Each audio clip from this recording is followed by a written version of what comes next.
Thank you for tuning in to the Natty News Daily podcast. This episode is brought to you in part by our sponsor, Core Nutritionals.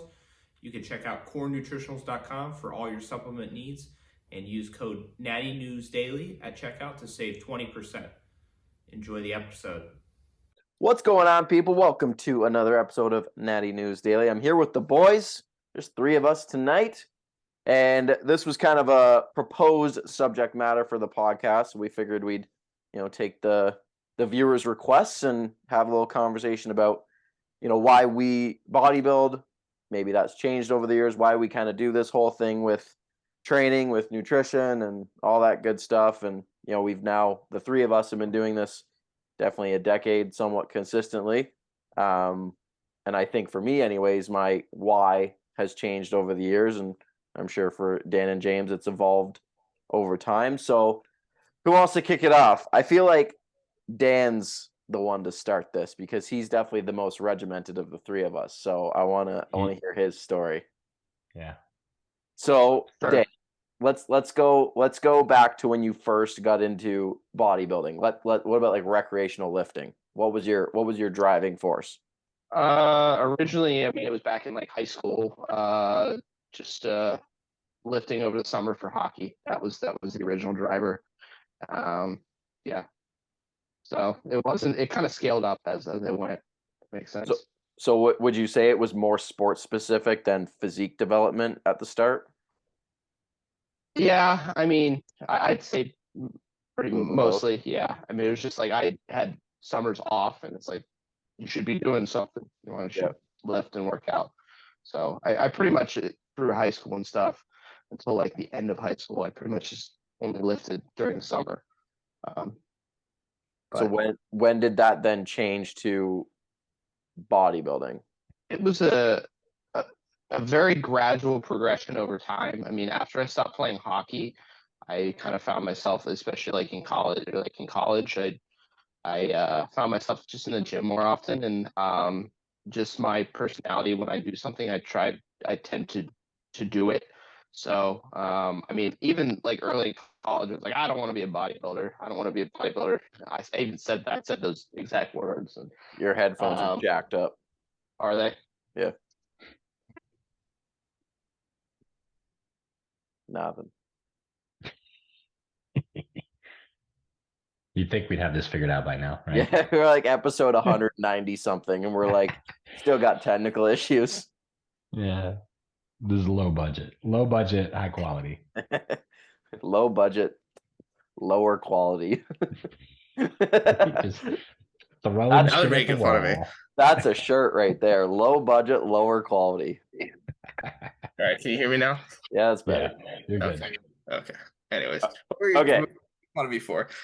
We weren't making fun of you. We were making fun of our production quality of Natty News Daily. How cheap we are. You're coming in fuzzy through the headphones. So I was like, I don't know if that's just the audio. Yeah, I must need new headphones. I need to get some legit ones. But where was I? You gradually transitioned. Yeah, I gradually transitioned, and just over time, just got more and more serious about it. It became kind of the one thing that I do. Did you follow bodybuilding at the time or no?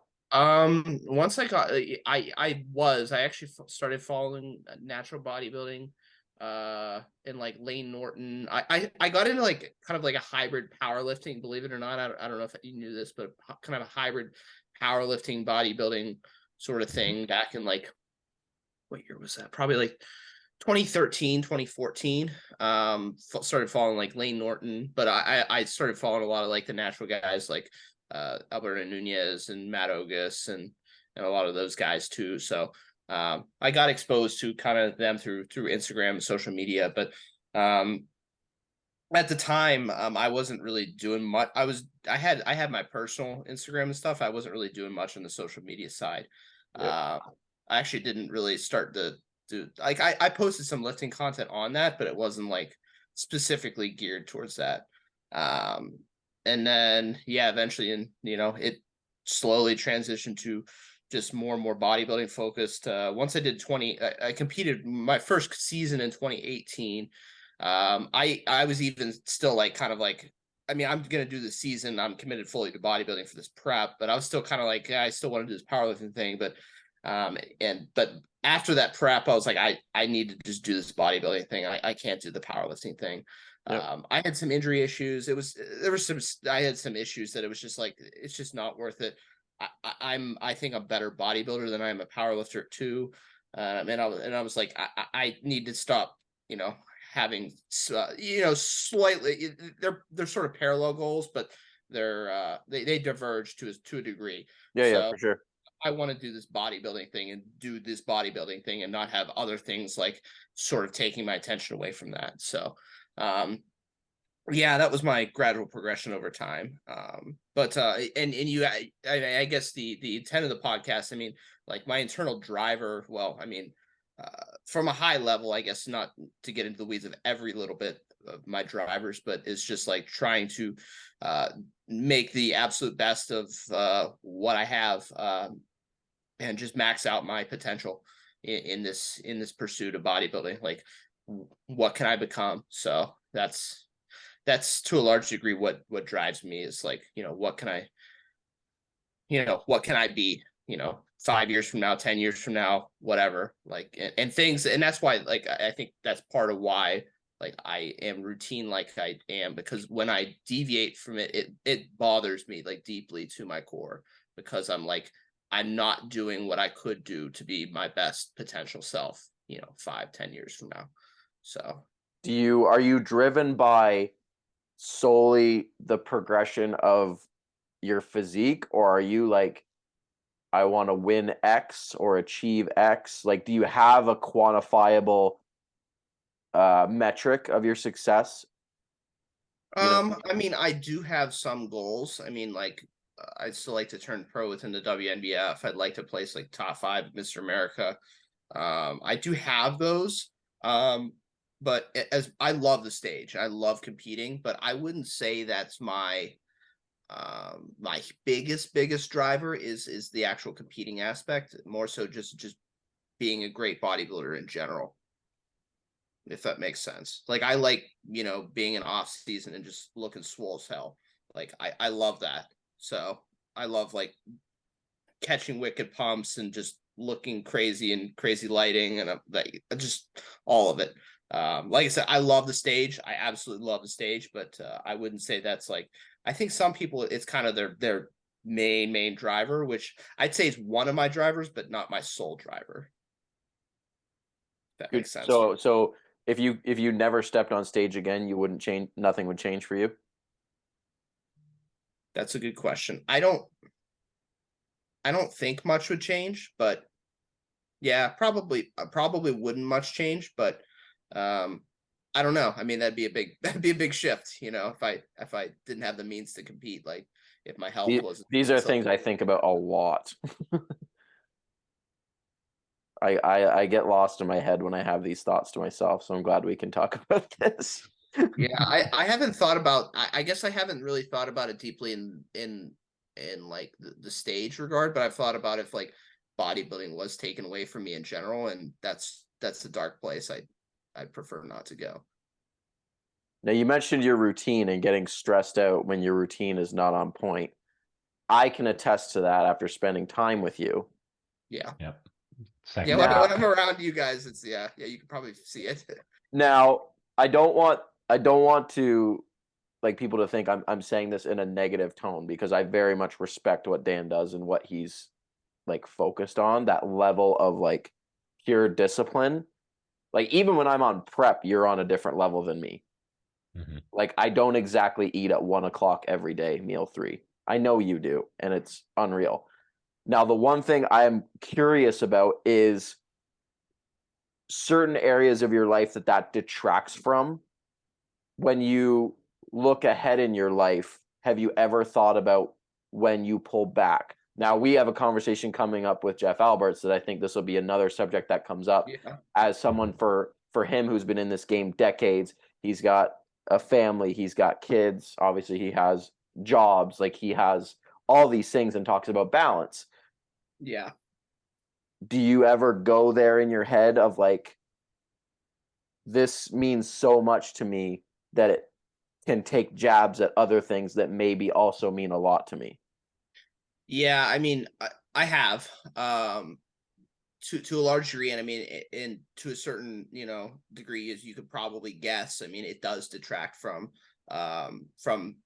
things in my life. I'd say generally it tends to be things in my life that I value less. Whether it's career, like I've to be straight up, I've to a large degree sacrificed a lot of my career development for bodybuilding. Like as illogical as that sounds, I certainly have. Not that I've completely just thrown away a career and stuff like that, but to be fair though, that's just money. Like, let's be straight up. Like, we all can probably agree that's just money. I'm talking about, can I give an example of at Mr. America when James and I wanted to go watch the sunrise and you wouldn't come with us? Like, what was my reasoning for that? We got up too early. Regimented about your sleep. Oh, I wanted to sleep. Yeah. Like, so something like that. Like, I know that's probably like a small example, but when I think about, like, let's stretch that out over life, not as like, this is such a fucking cheesy example. Go there. But like, it was a memory we could have shared, Dan. And he was there for the tail end. He was there for the tail end. No, I know. And again, that's a silly example, but I guess I just want to pick your brain a little bit because I'm very curious. Because, like, when I think about certain things that I've put aside for bodybuilding, I've kind of looked in hindsight and been like, did I have to do that? Like, maybe that moment or that time with this person or whatever maybe would have meant more than that hour of sleep or that meal here, or like maybe I could have cut my workout maybe 20 minutes short. Like, it wouldn't have been that big of a deal. Like, do you go there at all?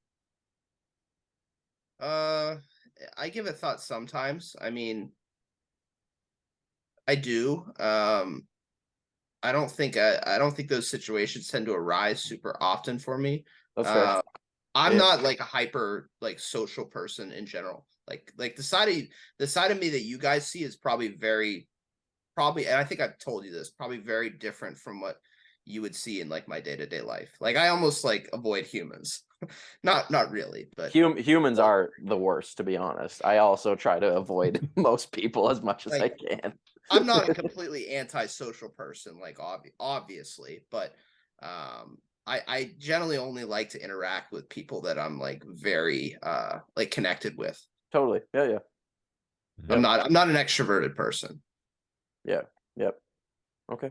Cool. No, man, I think this is good. Again, good conversation to have, because I know for me, like, early on in my bodybuilding career, I was probably more in tune with kind of how you operate.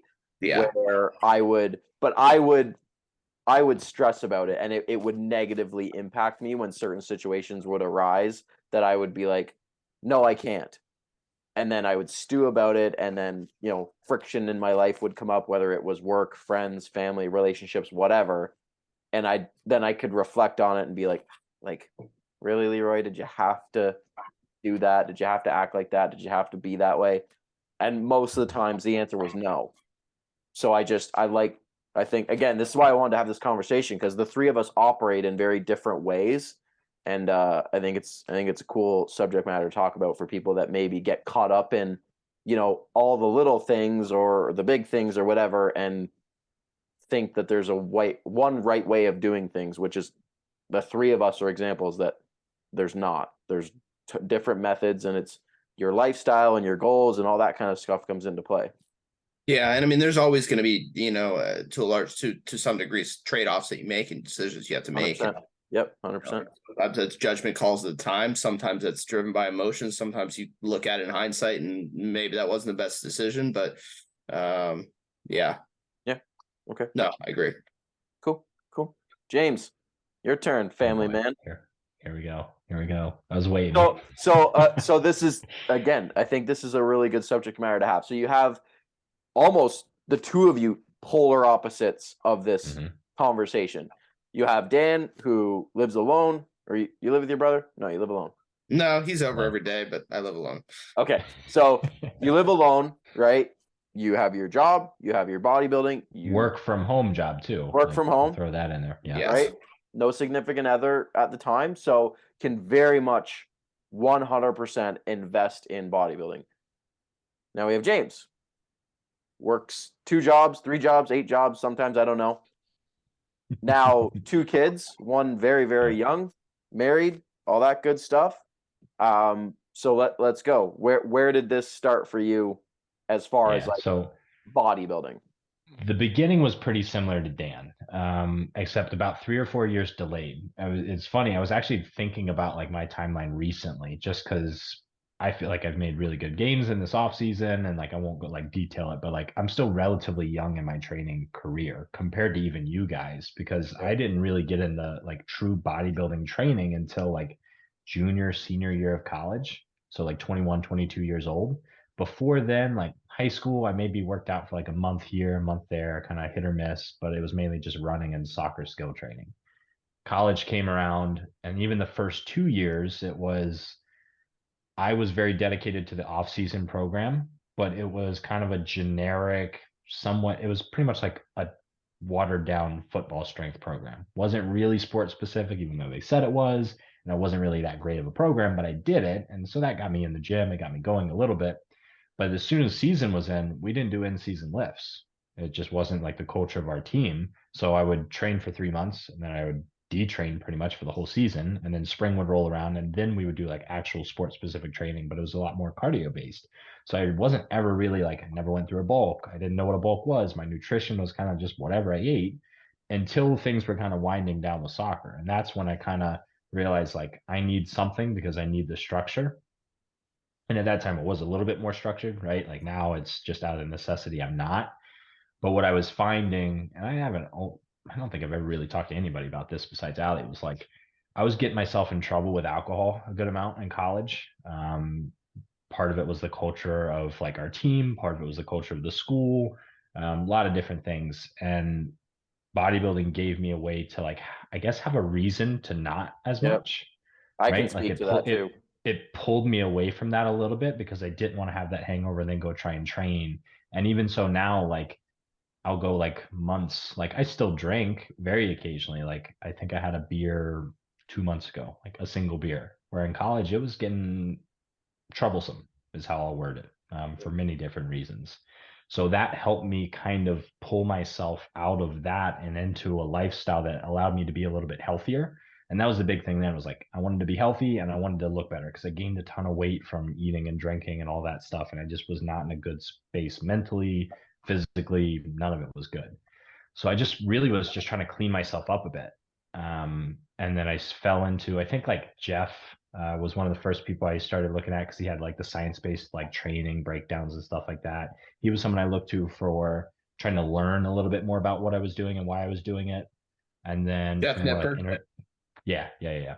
And then like entertainment value, I was looking at like Rob Riches and like James Grange and like just Rob like the Riches. YouTubers. Nice. Yeah, right. Like Steve just Cook. like Steve Cook was up there. Just the beginning, like YouTube kind of like influencers, but it wasn't natural bodybuilding yet. It was just kind of like I was bodybuilding training because that's what I kind of stumbled into. And I knew like I'm not a strong person. When I left college, I think my max bench was like 185 maybe. So it's like powerlifting never crossed my mind. It just wasn't a thing I was going to do. I tried CrossFit for like a month, and I hate cardio, and I just about threw up like every time I did it. I was like, well, this isn't fun. Like I'm not doing that. So I just kind of fell into bodybuilding, started personal training people because I like being physically fit at this point, like years down the road. And then another personal trainer at the gym competed with the OCB. And I was like, well, what's the OCB? What's natural bodybuilding? Saw how he looked. I was like, well, I can look better than that. Then I start researching, because that's my mind. Like Dan said, like if I'm gonna do something, I want to at least like educate myself on the topic. I don't want to be like that person that just like ignorantly goes into something and has like no idea what they're talking about. So then, and I have said this is funny now, because there's somewhat like of our peers, the 3 people that I saw first in natural bodybuilding, when I started like Instagramming it and YouTubing it, it was Jack Thorburn, his like side quad when he was shredded in 2017. AJ, and then Steve Hall. Those were the 3 people. And then I found like Berto through Steve, because I think he had interviewed him. I was like, all right, I found 3DMJ. I found like Revive Stronger. I'm going to learn everything I can. Came across Lane, ran a bunch of his programs, read his book, and like that's what kind of led me to here. So, but similar concepts to Dan, but just like 3 years down the road later. So why have you still done it? For me, I like to be competitive. I like to have something that I'm working towards. And I just I can't do the competitive sports anymore. Like I played competitive rugby for a little bit, but the time commitment was a little too much. Like bodybuilding is something I can do in my garage. I don't have to go to practice. I don't have to, travel on the weekends and be away from the family. So it's a sport that allows me to be more flexible with it, I guess. And it helps me kind of deal with a lot of the chronic injuries I do have, right? I mess myself up a good amount with soccer, a lot of different injuries, a lot of different joints that I could spend like an hour talking about. But with my PT background and the bodybuilding background, like my training now isn't necessarily like functional bodybuilding, even though I do program that for some people, but it does have aspects of that where some of the movements I do are very specifically to help me stay strong and feel strong in areas that I do have injuries. Yeah, Because I can tell you, like when I stop training for 2, 3 weeks, like things start creeping back up for sure. yeah, yeah. So as far as like your bodybuilding career, do you have like a checklist that like, okay, there's certain achievements that I'm chasing, like, or is it just kind of similar to Dan where it's the continued progression of like what can I do if I stick to Mhm. this for my entire life? Yeah, I mean, everyone wants to go pro. I'm the only one that's not a pro here, right? Like in any division or federation, I would like to go pro in bodybuilding in the WMBF. I'm going to chase a couple other pro cards as well, just because I'd like to. Um, that's like a given, and I feel like will happen just with time, like with where I'm at with my physique. I'd like to compete as a pro and place, top 5 in a handful of shows. I'm not going after big titles. I'll try. Like I'm a competitive person. I'm going to try for them, but I know I'm just not that athlete, right? Like I'm not I'm not going to be there. So for me, bodybuilding is more about gaining the experiences, right? Like there's people I want to compete with. And Leroy, you've talked about this, right? We've Yeah, talked about in other podcasts. Like you guys are some of them. I'd love to step on stage with like Berto and like Steve and Pascal and like other people that I respect in the industry. And there's many more. Like I just named a couple off the top of my head. Just to share the stage with them and kind of like connect in person in the sport that we both like or all love, right? So it's more about that to me than it is like will I ever, make it to the world stage? And I think right. that'd probably be as far as I could go, right? Like even just like qualifying for worlds and competing at worlds would be a huge achievement, I think, for my like abilities. And we actually just talked about this on a podcast for the ATP podcast was like our identity as an athlete. I think for me, if there is to be a legacy with bodybuilding, it's going to be more as a coach. I Yeah, just think like my abilities as a coach far outpace my abilities as an athlete, and I'm completely fine with that. I'm still going to do it because I love it. I like the way it makes me feel. I like to test things out on myself before I test them out on clients, right? So I'm kind of like experimenting on myself. And if I make great progress along the way, that means that I'll make great progress for my clients, hopefully. cool. Cool. And how do you find like has that changed at all with having a family? Like your kind of goals within the sport, or is it Yeah. yeah? Yeah. Changed with the family, changed with the success of the coaching company, and changed with the more that I find out about the sport, the more I like humble myself, right? Because, 2017, James, first competition, placing like second in a local show, I was like, oh man, like I'm gonna go pro next year, next show, and I'm gonna like do really well. It was a small local show. I was not in shape. I had no muscle mass at that point. And then you start seeing like these international competitors and even like guys like Gary and like Mishak and Bada and Levi. Like I had no idea those people could exist. Right. So Yeah, now it's like, okay, there's levels to this that I will not achieve. And I'm okay with that. I will do what I can, max out what I can, and just be happy that the sport is what it is. So certainly like it's a level of maturity that I didn't have then. And then yeah, adding to the family, there's things that I just won't sacrifice. Like when I compete, it's because things line up for the family and the family's not going to suffer because of it financially, emotionally. Like I yeah, won't miss big things. Even if I am in prep, like unlike, and not to shoot anything at you, Dan, like if there's a like my kid's birthday meal, you damn well believe I'm going to be eating that meal with them, right? Like I'm not going to miss out. No, I don't need to binge, right? Like I can still be smart about it, but I'm not going to be like, nope, I got to have my chicken rice because like that's it. Like, I'm going to be present. I'm going to be sharing those experiences with my kids for sure. For clarity, yeah, we'll do that in off season. Okay. What if you were 26 weeks out, Dan? Would you do it? 26 weeks out, probably. I don't have a problem getting in shape. Josh put me in a surplus like to start my prep. I came in like, Josh, I'm ready to prep. He's like, surplus. So yeah. How many weeks out do you draw the line for your future daughter's birthday dinner? Me or Dan? Both. I'm curious now. Dan, you first. Park, Get out of here, man. From the first show, I'd say it probably right around 6 weeks out. Probably. Yeah. I went to a wedding and like I was like, I forget, I was like 2 or 3, I think 3 weeks out from Mr. America. I think I brought my food for that. So I would do that too. 3 weeks out for sure. Yeah, I feel like when it starts getting single digits, that's when it's like, even like 10. If you're 10 weeks out and you got 10 pounds, to me now, like, you're behind, right? Because I like to have like a week or two at the end for my clients now. So if I start hitting that like 10-week period and I'm not 5-6 pounds above where I want to be, then it's like, nah, we got to lock it in, because I don't want to make them lose 2-3 pounds in a week. So it's all rate dependent, right? Like if I hit 9 weeks and I'm golden, yeah, I'll have a meal, because what's that going to do long term, right? I'm going to burn that off in a week. So, but yeah, that 6 weeks at a bare minimum is like, just shut up and follow the plan. Like, don't get creative. Daddy, have some cake. No.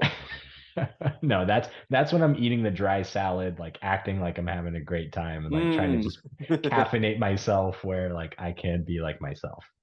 Bro, I at 6 weeks out, I'll eat a dry salad, be very happy about that. Yeah. Throw a little vinegar on it. That's it's just like, yeah, You're laughing. I'll eat a protein cake and just like go through the roof. Make one of those macro friendly protein cake things and blow my macros for the whole day for it. But yeah. But that's where I'm at. Perfect. And it seems like, James, you really value the connectedness within bodybuilding. I gathered that for you between coaching, and you discussed just going to shows and meeting people, and then just in our chats between the three of us, you talk a lot. And like, oh, I talked to this person, I talked to this person, I talked to this person. I'm like, holy shit, James, how many people do you know? And like, I mean, I know a lot of people that you're talking about, but like, and I'm pretty connected, like, not gonna lie, but you really seem to really value that. I do, and I don't know why, because I am relatively nowhere to your degree, Dan. I am somewhat introverted, but I really value like one-on-one communication. I don't do well. All right, James, I think you were talking about just your introversion, which I actually think you might be more introverted than me. I noticed. Maybe. Yeah, I could be wrong. Because I remember at I think it was the Syracuse show. I think it was even Leroy's family. Like, oh yeah, he said Leroy's family. He's like, I think he said, Dan, you go say hi to them. I'm like, okay. I do not like going up to people I don't know in large crowds. I do not. Yeah, I don't do well in crowds really at all, or like big events. But one-on-one, like if someone comes up to me, introduce himself, and wants to have a genuine conversation, I'll talk to him all day. Like, I'm very comfortable with that. And I think that's part of it. Like, I mean, that's my career, right? Like one-on-one personal interaction, interviewing these people, like why their pain history and all that. So that's all I do all day, is talk one-on-one with people. But yeah, I just get very uncomfortable in crowds and stuff like that, and the unknown. But to your point, yeah, like I experienced a lot of that too. So it wasn't like it was an unfamiliar thing. It just caught me off guard. And I mean, I'm not quite as shy, I guess. Most of the time I don't go out of my way to talk to people very often, like unless if I have a reason to talk to people, I will, but like I'm similar in that regard. If I don't have a reason to go up to talk to somebody, I'm not gonna talk to somebody. Generally, I mean, there's exceptions, but but no, I do like to be relatively well connected, like in my circle, right? Because it's just more, it can only benefit you, right? To know people who have different experiences, because you can learn from them. Maybe they can learn something from you. And that's how I view it. Like every interaction I have with someone, I take something away from, or I at least try to, whether it's a different point of view, different experience, different idea. I'm always trying to learn from those around me, right? So like this circle, while it's relatively small, there's a lot of people with some crazy backgrounds and they're still getting just as much, if not more success. Or even just like the experiences that we're learning talking with people about different federations and different shows and different history of the sport. Like it all adds into like what you know. So yeah, no, I really value conversation just in the right setting. Oh, I understand that fully, very Mhm. fully. So, like I said, you've seen me in this arena, and like I said, the way I interact outside of it tends to be it's probably more different than you realize.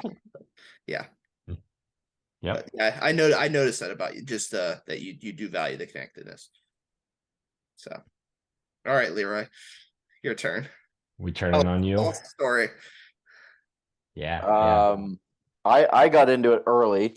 I did my first competitive season in 2015, fall of 2015. I was 21, if I remember correctly. How long you Uh, been listening prior to that? Early, I got into like working out casually, like grade 7, grade 8, like the typical like push-ups, chin-ups, kind of beach muscles stuff. Yeah. You And then like pro wrestling too, didn't you? yeah, so like I was like grew up around muscles, I guess you could say. Like so it was always kind of like interesting to me to get Yeah. bigger, right? Without Mhm. any aspirations of bodybuilding. And then so I just started working out for the sake of it. P90X at the time was kind of the thing to do. Did that, had the DVDs, had the dumbbells and stuff. And then high school, I wrestled in high school. I wasn't like contrary to James, like I wasn't in like sports, like any team stuff. I did wrestling for a couple years, but that was it for me for sports. I was very much into just like weight training.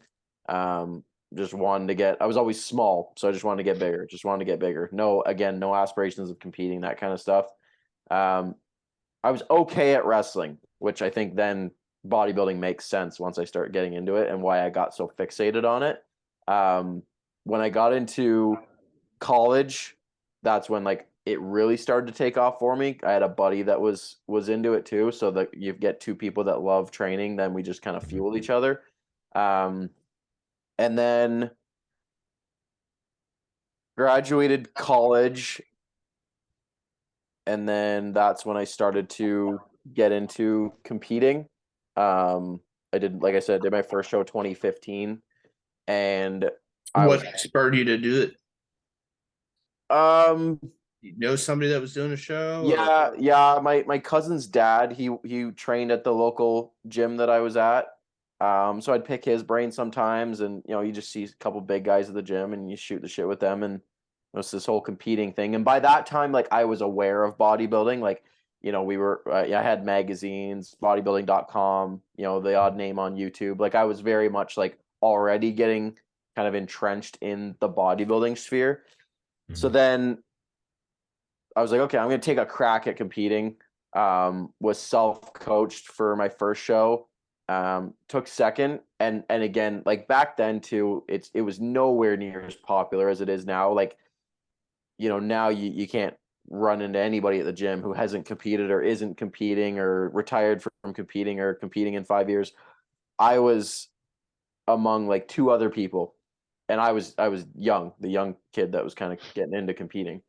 So I come second in my first show, and then I was like, okay, like I'm okay at this. Similar to James, right? It was like, okay, like maybe I'm not terrible at this. And then I did my second show a couple weeks later and I won. And that to me like sparked it. I was very much driven by winning. Like Mhm. placing equaled success. Um, and I think the main driver of that was I never had anything like that prior that I was like overly good at. Like I was okay at wrestling, but I was not like winning like, for you guys like state championships or for us like provincial championships. Like I wasn't that. So then Mhm. once I found bodybuilding and was like reasonably good at it, it was like hook, line, and sinker. All right, let's go. And I was very much invested in it from that point, at least for the first few years. So I did like 2015, then I competed 2016. So up here we had like a regional, then a provincial, then a national. Like I won one national lightweight, like went to world, like IFBB worlds in Spain. Like it was all this, it was a lot really quick, and it was a lot of positive reinforcement, both in the placings and then, parents support. Like obviously, like they're just ecstatic that like their son is excelling at something, and then social reinforcement. And by then, social media is starting to get some steam. So it was just a lot of like, you're doing great and you're good at it. And it was just like two rocket ships, right? And at the start, it was just, I want to win. I want to win. I want to win. I want to win.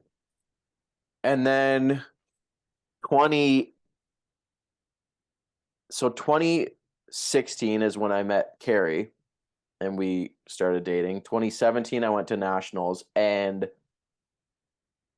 that was the first time I saw like it take away from a good area of my life, like how much effort I was putting into bodybuilding and like taking away from my relationship. Just not being able to enjoy like social outings and that kind of stuff, and going for dinner and the movies and that. You were prepping every year and competing every year at that point too, right? Yeah, so like after my 2016 show in the fall, like late summer fall, is when we started dating. Then I started preparing for 2017. So, at that time I didn't ever fully have any understanding of like recovery and that kind of stuff from shows. Like it was just like I would diet down and then like gain the weight back within like a very short time period, get back to like what I thought was normal, and then life went on. And then 2017 won nationals, which was super cool. Took 2018 off. That was my first kind of real dabble into powerlifting. And no, like I knew I was going to compete again. It was just a matter of when. 2019, her and I competed together. She wanted to see what it was all about. So again, like the small little negatives that come with it were still very much overshadowed by like the positive of like, you are very good at this, keep going. 2019 again, like I won. That was my first overall. So it was like, well, like again, you're doing really good. Like very much fixated on placings. Like the thought of losing to me, like it was very harmful for me to go there in my head, right? Like I can look at it in hindsight. So 2019 I'd won, and then the following weekend I did a show. That was my first IMBF event, and I come second. And as weird as it is to think about, I took it a lot better than I like. Prior to it, you would have thought I was going to take it worse. But I think because it gave me a glimpse of what's possible, it gave me a lot of like, oh, like I can actually, there's so much more than what I have only seen in my initial vision of bodybuilding. It's interesting how it's a lot of times just how you frame it. Totally, right? Like that was when I met Greg Bremick's brother, Wesley. Was it Wesley that won the show? Wesley won the overall. So he wasn't even in my class. And the guy, Dan and Jesse, that were in my class, incredible athletes. But Wesley was the first natural bodybuilder that like blew my mind of like, wow, like this is what's possible. And then come out of 2019, 2020 was the year that I was hell bent on turning pro. That was my sole focus, was I'm going to turn pro. I'm going to turn pro. I'm going to turn pro. And there was a lot of like life changes for Carrie and I, as far as like our living, where we were living, and employment. Like a lot of things changed around that time, that 2019 to 2020. And then the world went to shit. You met us too. That was a good time for you. Yep. A lot of positive life changes. And then that's when I started to kind of mature a little bit for my why. Still very much like I'm gonna win, but also with a little sprinkle of like, what can you build as a bodybuilder over time? Like that started to creep in. At the beginning, that was never like a thought of like, oh, what could I do if I invested 4 years, 5 years, 10 years into this? It was just, I want to win, I want to win, I want to win. And I want to win next year, this year. I want to win now. I'm going to win all of it right now, instantly. And again, like, 21, 22, 23 years old, like that kind of makes sense. Then the world went to shit, so I didn't compete. And then that was when I think I had a bit of... you didn't compete 2021, which, yeah. Yeah, so 2020, I tried, and I was prepping, and that was hard because it was, again, my kind of immature. Like, I was very angry at not being able to compete and not getting what I wanted. Well, that was annoying because they kept dangling the carrot in front of you. It kept jumping forward, and it kept, so. Yeah. So I was like, 20 weeks out, 16 weeks out, might not happen. Oh, I'll shut it down. And then it's like, well, it might happen. So it was just this really roller coaster of a time. I remember that time for you. Yeah. And then that's when I was like, okay, I'm going to commit to 2022. I started working with Cliff, and that was, again, that the winning mindset never left. Like, going into my 2022 season, it was still very much driven by like accomplishing ABC. And I don't know how I would have handled if I didn't, to be honest. I think that would have messed me up, not gonna lie. I don't think I was mentally prepared for not achieving what I did last year. And again, there's so many reasons why it couldn't have happened. Like, it was very much the stars aligned to make things possible, but I don't think I was ready for that not to happen. Now, a year removed from that, a year older, more life has happened. I don't think I'm as accomplishment driven anymore.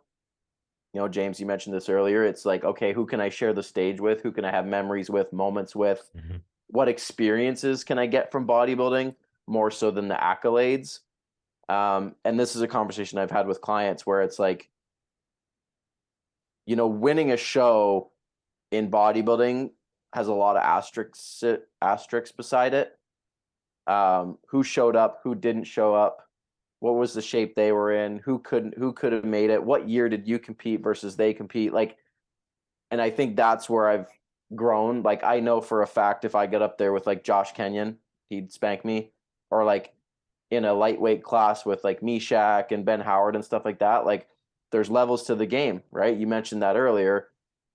And for me now, it's like, okay, I'm just going to keep climbing the levels more so than chasing accomplishment ABC, because I know that there's a lot of circumstances that can make it happen, but there's also just as many that can pull that out from under me. Like, I'm not the 1% genetics where it's like any given show you rock up to, like, you're definitely a front runner to win. We've went to Mr. America. I've seen who's won worlds. Like, I'm not dumb. I'm decent, but I'm not that, right? So I think that's where, for me, you're a little bit more than decent. Let's be real. Like, if you're not 1%, you're 5%. But still, I get what you're saying. You know what I mean, though.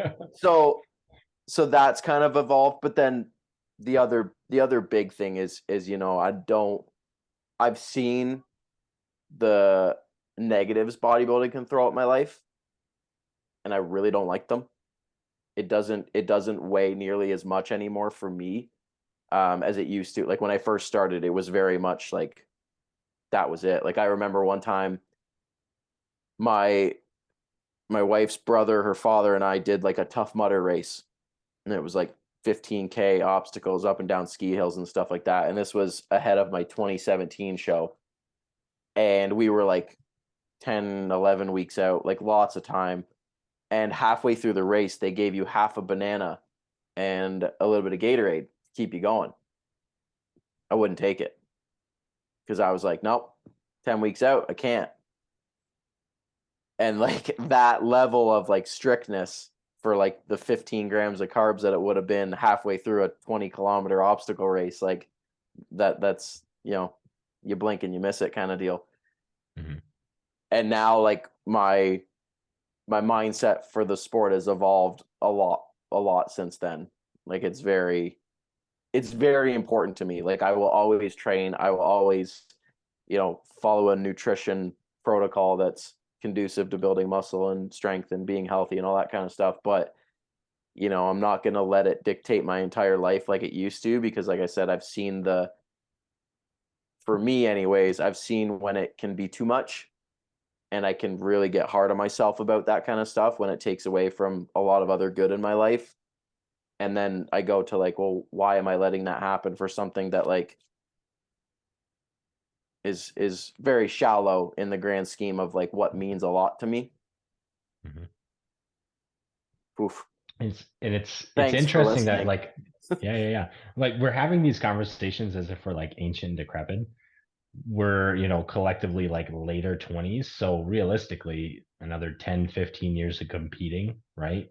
You know, even more if we go into like, you know, the later years, because there's some people that compete well into like 50s and 60s. But I mean, like competitive, I'm thinking like Berto turned 40 this year, I think, and is still, you know, one of the best naturals. Like if he shows up in shape, you're in trouble. Yeah. So like there's still a lot of time. I think it's probably beneficial that you have this mindset, or that we collectively have that mindset now though, right? Rather than like sacrificing so much because you can compete for so long. If you look back when you're done competing, there's a lot of time to regret, right? Rather than like getting your stuff in order early and allowing bodybuilding to add to your life instead of subtracting, and just saying like, well, when I'm done competing, I'll do XYZ, or I'll chase this, or I'll, you know, figure this out. Yeah. Yeah, I think that's 100%, right? Like it's for me, I can get very obsessive about like anything I get kind of hard into. I can get obsessive about it. It can be like really good things, or it can be really bad things. And for me, it's like, okay, how do I limit that when it starts to become a negative as much as I can, right? Like at the tail end of a prep, like 100%, you've got to be like 100% locked in and focused and no slip ups. But like for me right now in the off season, like, am I gonna forego going out with my wife for dinner or friends because it's gonna be over my macros? Or, you know, if we're traveling for a show and I'm supposed to train on Saturday, but I got to get up at 4 and head to a show, like, am I gonna let that freak me out? No. It used to, but Mhm. not anymore, right? Mhm. And I'm sure like your knowledge of the sport has helped that, right? Like if anything, this time where I've been unable to train consistently showed me that like I'm not gonna shrivel down if I don't train 4 or 5 days a week. Yep. Training like 2 days a week, three on a great week, I still have most of the mass probably, you know. So I think the more you learn, the better you kind of realize that it's great to be super regimented if you have the capability, but it's not worth stressing if you don't, because there is a lot of flexibility in what we do. Yep.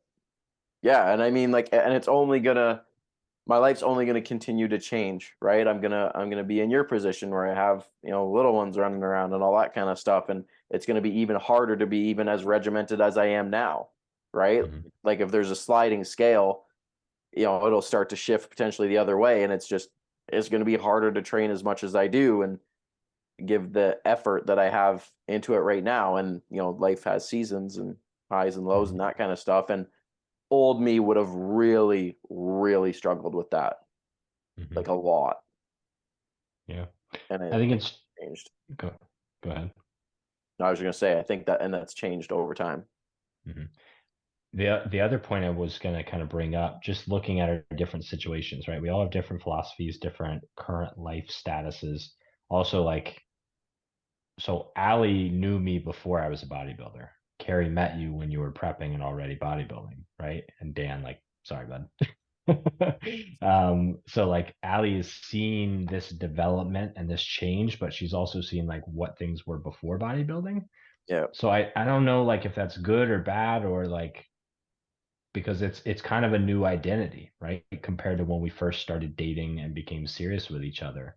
So it's been interesting to see like that adaptation as well. And I wonder if it's the same for a lot of other like relationships.